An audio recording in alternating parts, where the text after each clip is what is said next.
ولو يؤاخذ الله الناس بظلمهم ما ترك عليها دابة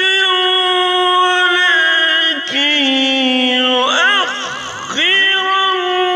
يؤخرهم إلى أجل مسمى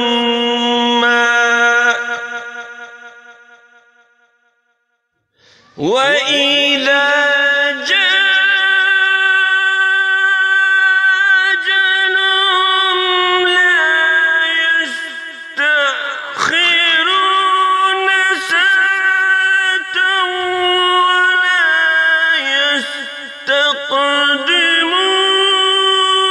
يستقدمون ويجعلون لله ما يكرهون وتصف ألسنتهم الكذب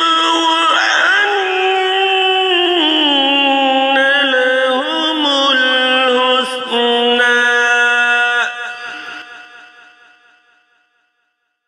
لا جرم أن لهم النار وأنهم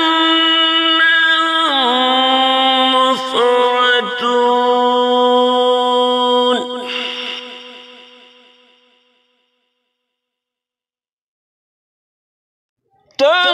تالله لقد